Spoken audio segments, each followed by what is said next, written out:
We will define socialism as any system of institutional aggression on the free exercise of entrepreneurship. Note that the definition revolves entirely around the concept of aggression or coercion. The word coercion derives from the Latin coactio, coactionis, which meant the imposition of taxes, that is, the taking away of tax money from someone. What does tax imposition mean? Coercion, imposition, to impose. In other words, I am taking this from you, and if you refuse, I will hit you or throw you in jail. The payment of taxes is not voluntary. Taxation is an act of aggression or coercion. By coercion or aggression, we should understand any act of physical violence or threat of physical violence initiated by a human being or a group of human beings against another person or other people with one purpose: to force those who suffer the coercion to modify their behavior in terms of the desires of the one using violence, the one in power, the one who coerces, the one who assaults. So, to avoid greater evils, I am forced to do what you want, not what I want. Notice that the definition requires physical violence, or the threat of physical violence. We are not talking about an inner, ethereal, moral coercion, no matter how strong, such as the coercion of sin. I am a slave to sin. That is a metaphorical way of speaking. Of course, a drug addict or an alcoholic is, in a way, a slave to drugs or alcohol, and this is an inner problem the person will have to solve by other means. As social scientists, we are talking about a radically different reality, actual slavery. In other words, either you do this, or I will give you 100 lashes. Cha! Cha! And then the other person does what is demanded. Physical violence means what you see here. Is it okay if I touch you? It means there must be physical contact. Someone is hit, for instance, or a threat of physical contact. Maybe I take out a gun and say, your money or your life, or a big knife. Lady, either you let me rape you or I will kill you. Physical violence, or the threat of physical violence. Is that clear? If there is no use or threat of physical violence, then in economic terms, and in terms of our definition of socialism, there is no coercion. The action of inflicting physical violence on others so that they will do something against what they desire is a human action, but we could define it as the quintessential anti-human action, since human beings are characterized by our capacity to act freely, and if we cannot do so because we are being coerced, then that constitutes an anti-human action. We can all understand that violence is anti-human. Now, there are two types of aggression or coercion. There is the systematic or institutional type, and there is the asystematic or non-institutional type. This second type, asystematic or non-institutional coercion, is dispersed, arbitrary, and difficult to predict. It is the coercion used by a criminal, for instance. You are walking down the street, and you have bad luck, and you are mugged or raped.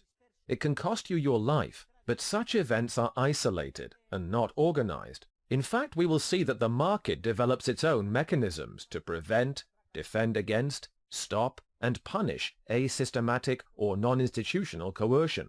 In any case, a distinction is rarely drawn between this type of coercion and the other type, which we will call systematic or institutional coercion.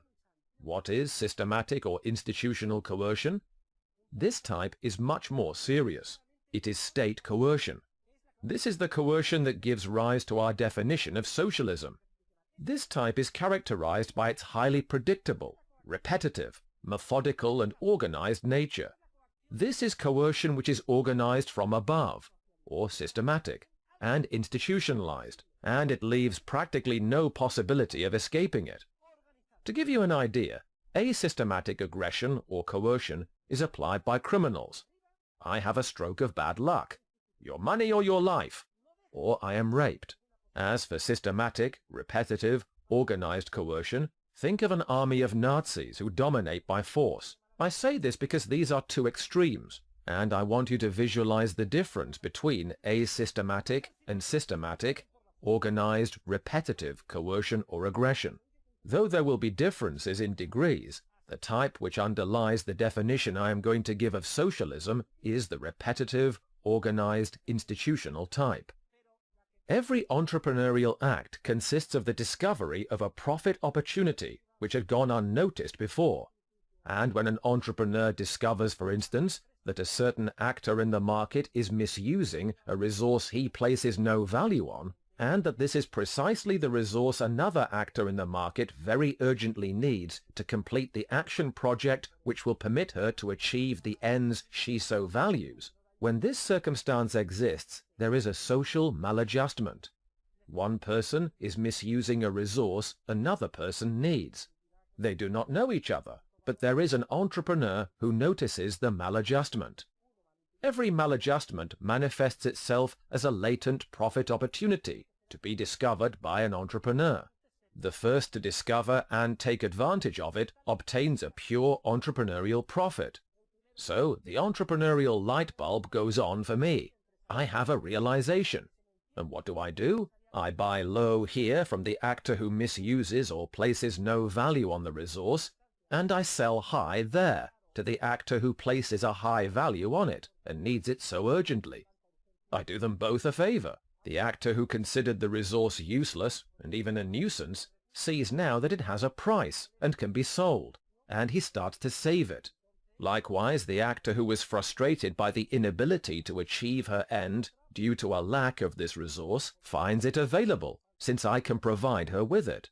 I buy for 3 and sell for 10. I make an entrepreneurial profit of 7. And what is more, everyone involved comes out ahead. The important point is that the entrepreneurial act produces 3 essential effects. First, the creation of information. I depict this as a light bulb that goes on over the head of the entrepreneur. This effect consists of realizing something we had previously failed to notice. We see a maladjustment, discoordination. We notice that one actor is squandering something another needs. When I make this discovery, information I did not have before appears in my mind, and therefore the entrepreneurial act is markedly creative. But the creation of information is not the only effect.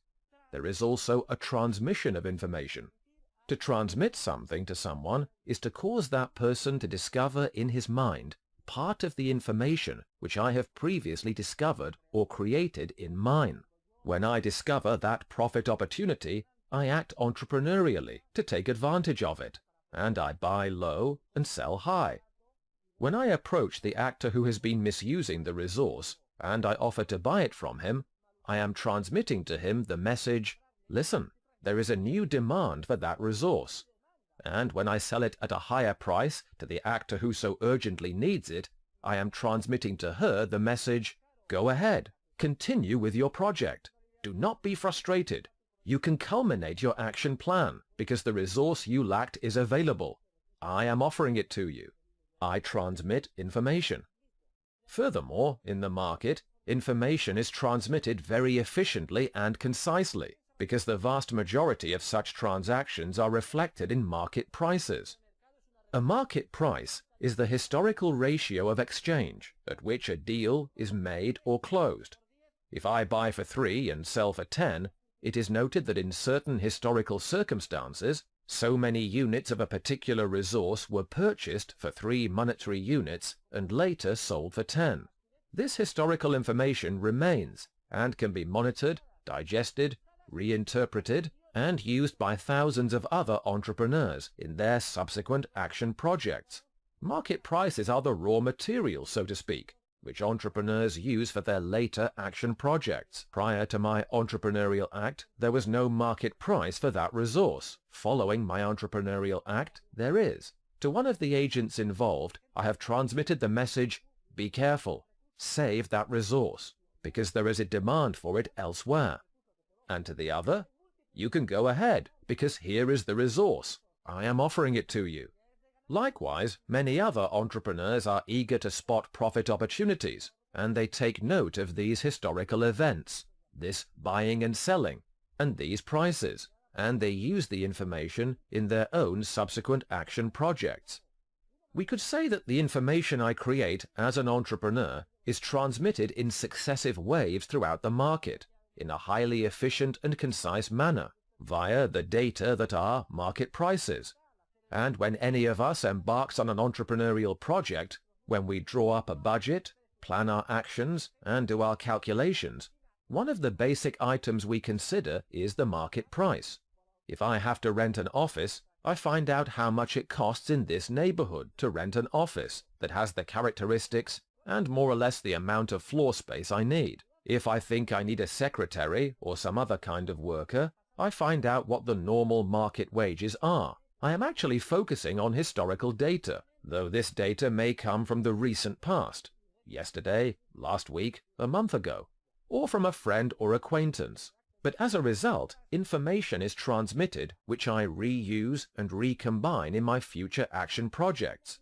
So, the second essential effect of the entrepreneurial act is the transmission of information, and it influences not only those directly involved in the entrepreneurial act, but also a myriad of other economic agents who monitor prices, bear them in mind, and use them for their future actions. Every entrepreneurial act produces a third essential effect as well, and that consists of coordination or adjustment. As a result of the entrepreneurial act, two people who had been acting without the other's knowledge, that is, in a completely maladjusted or discoordinated manner from a social standpoint, learn motu proprio, which is the best way possible to learn since they believe they are pursuing their own ends. They both learn to discipline their behavior in terms of the needs of the other. Indeed, the economic agent who does not value the resource and misuses and squanders it basically feels like he has won the lottery when I approach him and offer to buy it from him. Each of us learns to discipline his behavior in terms of the needs of others. And we do this not because some dictator or government department has issued a command and ordered us to do it. We do it because it is in our own interest, because we receive a market price. The third effect of the entrepreneurial act, coordination and adjustment, is what explains the existence of society understood as a social process of coordination. And from the time we get up in the morning until the time we go to bed at night, we are all disciplining our behavior in terms of others' needs. Thanks to the milkman, we have milk at home, and we can have breakfast. Thanks to the newspaper deliverer, we can read the papers. Thanks to others, we can get dressed and travel to school. All of our needs are satisfied thanks precisely to this third effect of the entrepreneurial act, coordination. Therefore, it should now be obvious to us that if, in any area of social life, human beings are prevented by force from making free exchanges through our entrepreneurial alertness, then none of these three effects will appear. Since I cannot act, because I am prevented by force from acting, for instance in the capital goods sector, because these goods are publicly owned, there is no stock market. I cannot buy them. Private companies are prohibited. Buying or selling a machine is forbidden, etc. What happens?